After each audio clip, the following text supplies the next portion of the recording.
Hey, how's it going, you guys? It's petplatypus here, and it's time to talk about some Legend of Korra, Book 3. Oh, this was a fucking amazing episode of Korra. Okay, so, first half of the episode is on the lighter side. A lot of really good comedy and, you know, a little bit of action scenes here and there. It's mainly the stakeout, which is the title of the episode. And then we get the second half, which is much more plot heavy. There's a lot of exposition. Really important information is told. So, as far as the first half goes, the comedy was great. Bolin was hilarious, trying to make up his own role for the fucking, you know, his alter ego, and all they're wearing is like yellow fucking coats. The scene where all those bounty hunters were inside the bar, and as they're leaving, Korra's like this. That was really funny. The one dude's drinks, you know, he's like, oh, my drinks do suck. And the last one I want to point out is the fans of Nuktuk. I was hoping that's what they'd be, and they were. That was the greatest. What else? Yeah, that's pretty much the whole first half. And then you have, like, some filler bits here and there with, Asami playing Bolin at, Pai Show. That was, kind of funny, but a little bit fillerish. They're doing the stakeout. And what ends up happening is the reason why Aiwei has not left his place, because they do end up finding him, they end up tracking him down. The reason why he hasn't left is because their meeting is in the spirit world, which I think is clever. So Korra joins them in the spirit world. Aiwei gets screwed over and he's thrown into the Lost Soul illusion fog that we saw from Season 2. And then she has this conversation with Zahir, and it's really good because he explains about how he's the Red Lotus, and how Unalaq was one of them, and how they want to use the Avatar to do these things and restore balance and all this stuff. And I think it's really interesting. It's really cool. I like how these aren't your traditional just, oh, we're going to take over the world bad guys. They have this philosophy of the order of the world is disorder. Like, they want to bring chaos because they consider that to be the most free and the most balanced. Which Korra doesn't agree with, but, and he brings up points like, you know, the Earth King and the President, they were dicks to you and everything, and Korra kind of thinks about it for a second, like, well, I mean, we don't want to kill them, but she is kind of pissed off at them. So it's definitely a very interesting dynamic. They're very unique villains from that aspect. Unalaq being one of them was such a big surprise, too. I really liked that. And he just explains, you know, pretty much all that stuff. And really, it's all a distraction. He ends up telling his dudes in the real world to go after the Avatar. And they do, and we get this cool fight with Bolin and Mako versus them. They pretty much beat Bolin and Mako. That lava bender is so overpowered, dude. I was questioning how he could lava bend, but I mean, lava is just molten earth. So I guess, in a sense, when a waterbender turns water to ice, they're changing its temperature. And I guess he can do the same thing to Earth. He can change Earth's temperature to become molten and like lava. Even though that's the same concept, there's just something about the lava bending that rubs me the wrong way. Like, it makes sense the way I just explained it, but it's just so odd to me, because we just never seen it before, but it's still really cool. And there's a good explanation as to why Unalaq wasn't thrown in jail. He betrayed them and everything, and all the pieces fall together, and it's a really, really good exposition episode. So, as far as story progression and plot progression, fantastic, amazing. Comedy on point, really, really great. Like I said, a little bit of filler bits here and there with them playing Pai Show for a while. But overall, I'm going to have to give this episode a 10 out of 10. I thought it was that good. The action really was good. Comedy was great. Story progression was great. It was paced well. Korra was actually really funny, you know, with the dog. Oh, that was another funny scene with the, I forgot to bring treats for Naga. That was another funny scene. But yeah, overall, I thought this episode was really well-rounded in all categories. I'm honestly going to give it a 10 out of 10, but didn't blow me away, so it's not getting an 11. It has to blow me away.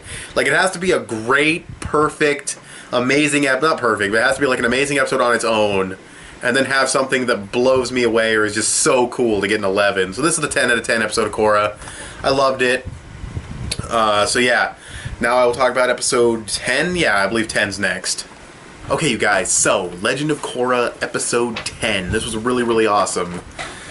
We get Korra in the desert because they are captured, and they end up breaking out because it's a shitty-ass airship, and they're stranded in the desert, and they kind of become friends with the crew, but not really, and there's this epic shark attacking them. Really cool scene when it splits the ship in half, and they build a sand sailor, which is cool, and I like that Asami, as a character, they don't constantly point out that she's a girl who can be a mechanic, because, you know, series like to do that, you know, like, even in the original Avatar, you had the episode where Katara, because she was a girl, she couldn't learn waterbending. It's like, I like that episode, but I feel like it's handled better when you just let the character be the character. I don't give a fuck if it's a girl, fuck the gender bullshit.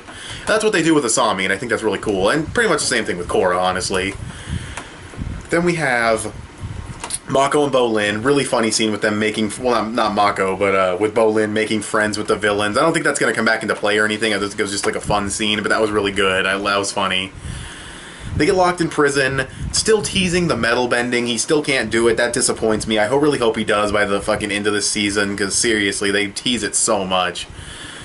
So yeah, that part was okay. The Mako Bolin stuff, it was okay. The stuff with the Red Lotus and the Queen, great. All of it was great. Them acting all polite and everything, that was awesome. Finding out that the Queen doesn't have the Avatar anymore and double-crossing her and sucking the oxygen. Oh, that was beastly airbending. Loved that. I always knew airbenders could do that, but they just didn't because no airbender's an asshole like that. But he is an asshole, so it's cool to see him take airbending to that next level. Then we get... Let's see, we get Beifong here and there looking for Korra, because she was, you know, captured, obviously, and she meets Naga, and that's a funny scene. We get to see fucking Fire Lord Zuko again, and we get to see Korra's dad, and they found her, you know, they went to the town to find her.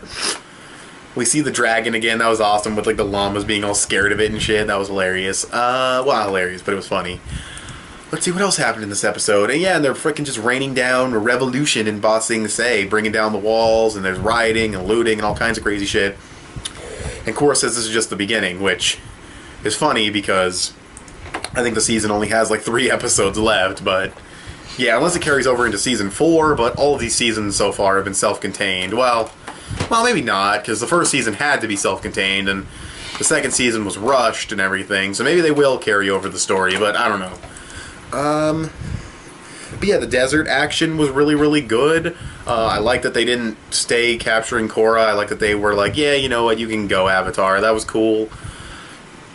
If Bolin had actually metal bended, that would have been pretty awesome. It would have been a pretty well-rounded episode. All the parts of the story would have had really good purpose and development, but since he didn't, nothing really happened on that front. They just kind of came over to the cage and they were like, you guys are going to send a message to the Avatar or some shit like that.